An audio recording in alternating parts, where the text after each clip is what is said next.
Good afternoon. My name is Alex Rolick, and this is Michael Saka. We're here to talk about Brandisty. See this thing clicking? There we go. So Brandisty is secure, reliable brand storage and distribution. We're coming in from San Diego, and you can find us on Twitter at Brandisty. So the best way to describe Brandisty is to really understand the workflow people are dealing with on a daily basis. It all starts with a designer creating a brand. Designer use these high-end graphics programs to create brand assets and then outputs them to various file formats. Once they're done doing that, they package them up into a zip file and pass it to a brand owner. Brand owner now has their brand assets, and they start receiving requests from different people, PR agents, journalists, developers, that all need these this brand assets in various file formats. They're sitting here going, I have a zip file, what do I do now? So what they do is they call up the designer and they say, hey, I've got all these requests, can you help me with this? I know you're currently trying to create the next amazing brand, but I need your help with these types of tedious requests. Designer has to stop their workflow, handle these requests, send them back to the brand owner, and brand owner then sends them out to everybody. Hopefully they've got the right files to spec. If not, they have to start this entire process over. It's a huge waste of time. So, the same workflow but using Brandisty, the designer would take an asset, put it up here on Brandisty, and next time those requests come in, they could all be funneled right through Brandisty. We handle all of the resizing, the various formats, everything you need around those brand assets right from Brandisty. So there's no longer the back and forth, time-consuming process trying to get these assets. So where are we going? We want to make this as frictionless as possible. We want to automate the color extraction, font recognition around the brand. We want to do individual file sharing. We actually send these assets directly to people. Don't even need to worry about coming to Brandisty. And they've got a very powerful feature we're working on, which is an API for your brand. Let's also talk a little bit about the traction.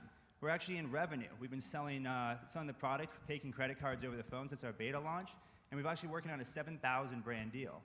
Let's talk about how we got here. Yeah, so we founded Tiny Factory in 2009. We started off as an agency building WordPress sites for various brands. We moved into the mobile web space. We started building larger applications for some really great clients. But we always knew we wanted to be a product company. So first product we built was a language learning application for the iPad for young kids. And we had a great response on it, so we built 6 more. And that year, we also played around with some Chrome extensions for Dribbble, for Instagram. And we've been able to get some pretty good traction. We've been able to learn a lot about our customers releasing product. And people started to take notice and write about what we were doing. But what we really wanted to do and what we were passionate about was solving a business problem. So we kept thinking back to our days when we were kind of knee-deep in agency work, and what was one of the biggest problems that we had. And we kept coming back to this brand storage and how do we get the right assets from our customers. So we had an opportunity to present at ValioCon, which is a design conference in San Diego. So we prototyped the idea and brought it to them. And the response was awesome. We signed up half the room before we left. And so we knew there was a need on the design side, and we wanted to find out if there was a need on the business owner side. So we signed up for Tech Cocktail San Diego and started talking to the local startups and business owners there, and we found that people understood this problem. They were hitting it, and they were excited for a solution. So in between San Diego and here in Las Vegas today, we've been onboarding customers manually and really talking to them, getting on Skype, and finding out what their needs are for this product and iterating our product to meet it. And so why are we the right team for the job? We've been an agency. We understand the pain. We understand the problem. And we've been able to bring products to market so far. So we're ready to take any of your questions.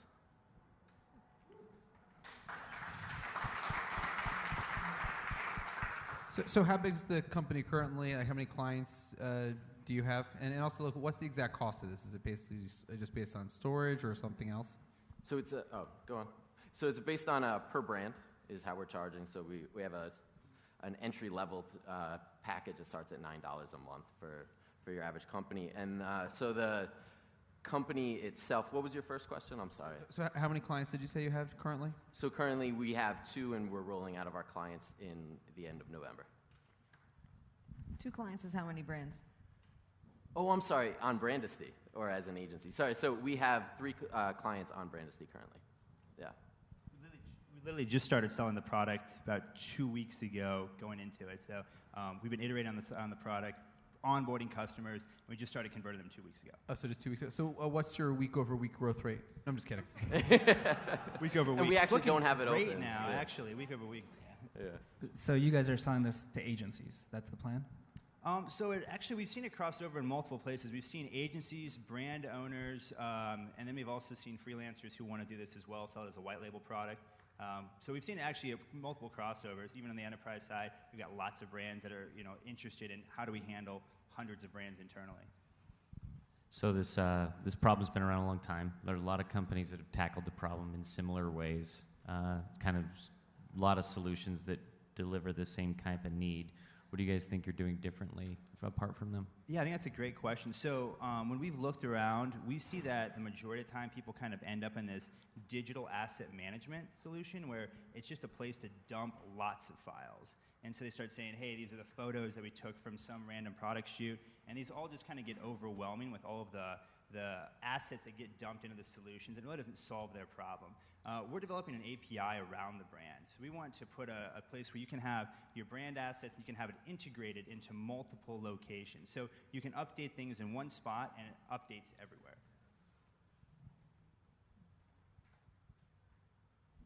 And so have you guys done fundraising yet? This is all out of your agency income, or what's the profile there? Completely bootstrapped at this point. Yeah. And are you raising money, or you're going to bootstrap for a while longer? I think we're going to bootstrap for a little while longer. I think one of the point when I think we want to go in towards raising capital. What's the story you would tell to raise money? Like, what's the story you want to get to? Okay, well, that's an interesting question. I think that the reason why... It's an important question. Yeah, no, I think the reason why we built this is because we hit this problem so many times. I mean, as an agency, I remember going to production on an application. We were working with a brand.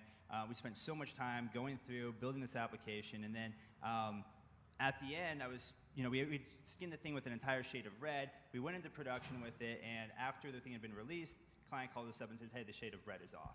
So I got to go back there and I got to reskin the entire application. Just a waste of my time, waste of their time. It's a waste of going into production with it. And I was like, why did we get there? Like, how did we end up? I asked for the assets in the beginning. I got a JPEG, color picked the whole thing. And so we hit these problems multiple times over. We actually had a client one time who, we've actually produced a brand for them. And they come back to us every 6 weeks asking for their brand assets. One time they said, I wish there was a solution for this. And we're like, well, we're actually building it right now. So we've hit this problem so many times over, and it was like, I think that's the story, is that we don't want to hit it anymore, so we solve it. Is there a mobile element to what you guys are doing that's kind of differentiates a little bit? Or, I mean, you mentioned kind of that ability to distribute. Have you done anything in that area? So yeah, we've actually done a lot of mobile applications. We don't have a mobile component to this product quite yet, but I think the interesting part of it is that by having a Brandisty brand space, you actually do get to take your brand and it becomes mobile at that point. Oftentimes, when somebody asks for your brand assets, if you have to get them on your computer, but you're out and about, you have to tell them to wait until you get back. And so now this, I guess, gives you the opportunity. You can just give them a link. They can go grab whatever they want, and they're on their way. So it does actually take you mobile.